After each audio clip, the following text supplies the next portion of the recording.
అదే RTV app వార్తల్ని క్షణాల్లో చదివే అవకాశం ఉంటుంది. ఒక న్యూస్ పేపర్, ఒక టెలివిజన్ ఛానల్ మీ చేతుల్లో ఎప్పుడూ ఉంటాయి. జై భీమ్ జై భారత్ కన్వీనర్ను ఈరోజు సుప్రీంకోర్టు ఇచ్చిన తీర్పు చాలా బాధాకరంగా ఉంది.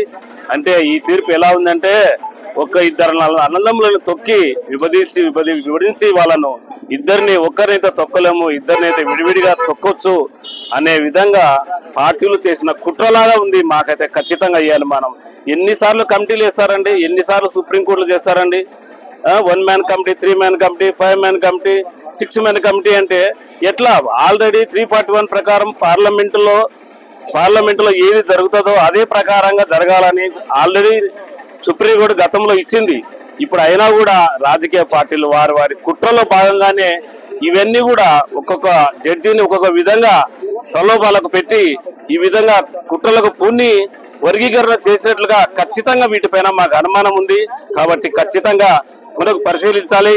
ఈ వర్గీకరణ కూడా ఎలా ఉంది అంటే నలుగురికి 4 భాగాలు చేస్తే ఒకరికి ఏ వానికి 25% ఇచ్చి, బి వానికి 20% ఇచ్చి, అందులో మిగిలితే సి వానికి రాదంట, డి వానికి వస్తుందంట, డి వాన్లో మిగిలితే మళ్ళీ ఏకు పోదంట, మళ్ళీ బికి వస్తుందంట.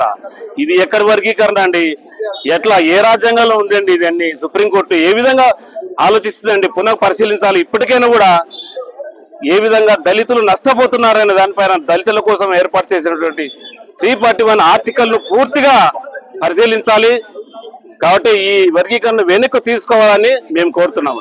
ఈరోజు మాల జాతి ముద్దు బిడ్డలుగా డాక్టర్ బిఆర్ అంబేద్కర్ గారి వారసులుగా ఈరోజు నిరసన నిలవడానికి ముఖ్య కారణం ఏమంటే నిన్న సుప్రీంకోర్టు ఇచ్చిన వర్గీకరణ తీర్పు పునర్పరిశీలించాలని, ఆ తీర్పును దళిత జాతి మాల జాతి ముద్దు బిడ్డలుగా పూర్తి స్థాయిలో వ్యతిరేకిస్తూ నేడు నిరసన ఆత్మకూరు అంబేద్కర్ గారి సర్కిల్ నందు మాల మహానాడు ఆధ్వర్యంలో మాల జాతి ముద్దు బిడ్డల ఆధ్వర్యంలో నిరసన తెలియజేయడం జరిగినది.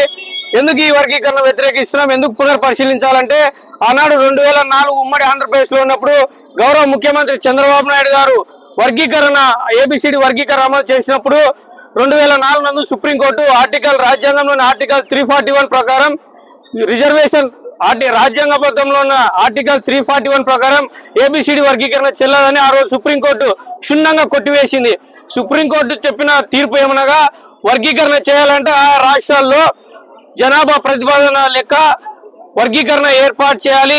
గవర్నర్లతో సమావేశమై ముఖ్యమంత్రులు రాష్ట్రంలోని జనాభా లెక్కలు తీసుకోవాలని చెప్పారు. ఇదే సుప్రీంకోర్టు 2004లో కొట్టేసినప్పుడు ఈ రోజు 2024 ఏ విధంగా తీర్పునిస్తారు? తీర్పులో జనాభా ప్రతిపాదన లెక్కల ప్రకారం మేము వర్గీకరణ చేశామన్నారు. జనాభా ప్రతిపాదన లెక్కలు 10 సంవత్సరాలకు ఒకసారి చేయాలి.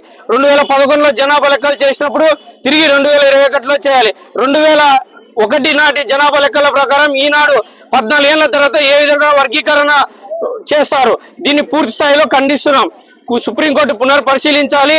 మరలా తిరిగి జనాభా లెక్కల ప్రతిపాదన చేసి దేశంలోనే మాలల వృద్ధి కానీ మాదిగ సోదరుల వృద్ధి కానీ ఎంతమంది ఉన్నాయి దాన్ని బట్టి జనాభా లెక్కల ప్రతిపాదన చేయాలి. అయినా మేము ఈ వర్గీకరణ పూర్తిస్థాయి వ్యతిరేకిస్తాం. కలిసి ఉన్న అన్నదమ్ములనంతా విడదీయడానికి ఈ వర్గీకరణ.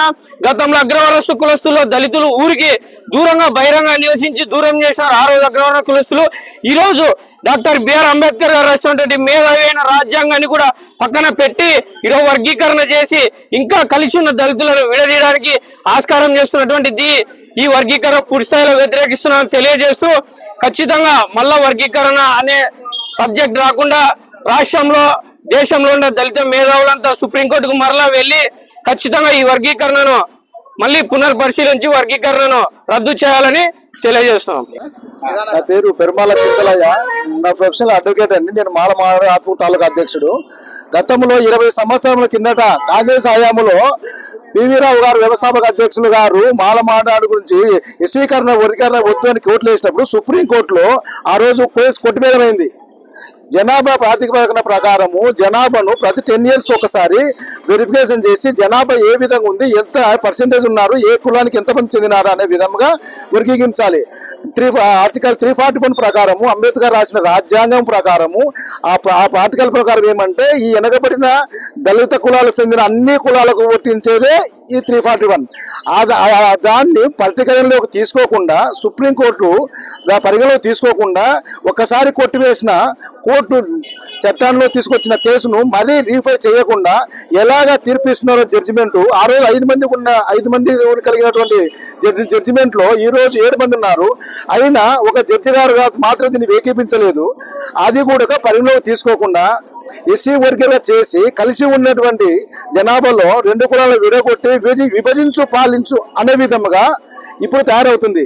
గతంలో అగ్రకుర్రాలకు చెందినప్పుడు ఈ ఎస్సీ ఎస్టీ వాళ్ళు ఊరికి వెలపడ ఉండేవాళ్ళు, వీళ్ళను అర్జునులని పిలువబడేవారు. ఇప్పుడు కూడా ఈ ప్రభుత్వాలలో కూడా ఇలాగా తయారు చేస్తూ మాల జాతికి కలిగిన అన్యాయాన్ని ఇంకా త్రొక్కి నశింపజేసి వాళ్ళ ఆత్మధైర్యాన్ని కోలుకోకుండా చేస్తున్నారు.